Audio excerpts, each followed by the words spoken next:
mix and match. Ngayon ginamit ko yung aking 15 years old na inverter. Ayan, 500 watts yan.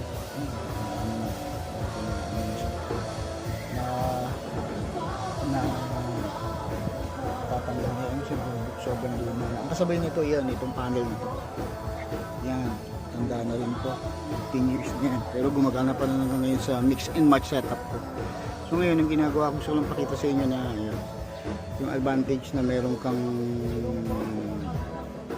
inverter na iba-iba yung watts, no? Ito kasi 500 watts eh. Ito, matipid siya sa baterya, hindi siya masyado kumakain na malaki kasi nga 500 watts lang siya. Tapos ang continuous electricity siya 250 watts yung kanyang continuous power, yung wattage niya. So ayan, ngayon ginagamit ko siya ngayon pang charge ng e-bike.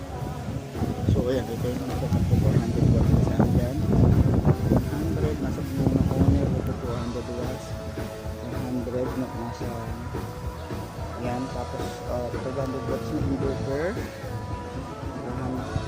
50 watts, 50 watts to, 50 watts to, 400 watts na yan. Yan, kinecharge na yung aming junky na battery ng e-bike. Yan guys, yung wire niyan. Yan. Yan yung wire. Ang haba nga ng wire, sobrang haba. Yan.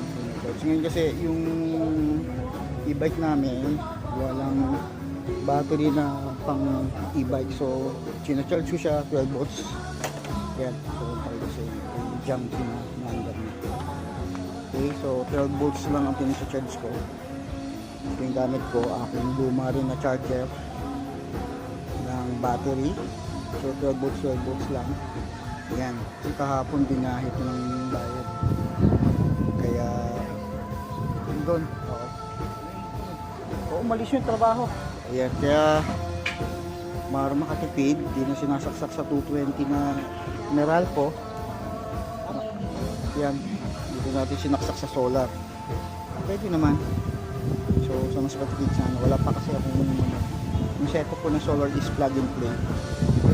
Travel pack ko siya ng 400 watts. Ngayon, ito na. Charge. 12 volts siya, 14.2 na siya.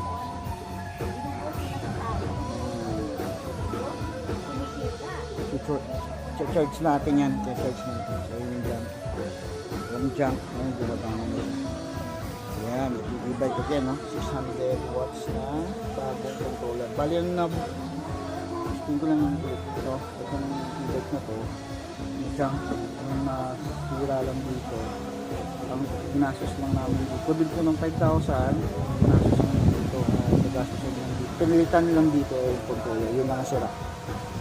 So yun, kung masos ng mga 3,000, nasa 4,000, kulang 5,000. Pwede na, less than 10,000 na po yung maganda. Ayan, ang jump na yun, naka-charge siya sa solar.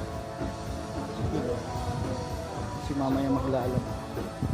Kaya nire-ready ko. Ayan guys, hindi pa mainit eh. Hindi pa tapat ng init, kasi may puno pa sa taas yan. Hindi pa natatapatan ng araw yung panel ko. Pero malakas na mag-charge yan. Diba? Mag-charge na po siya kahit wala pang araw na nakatapat. Yan, ang solar talaga, hanggat may liwanag mag-charge siya. Ayan. Alright. Hanggang dito na lang guys. Right, ang mga girls, hi, say hi.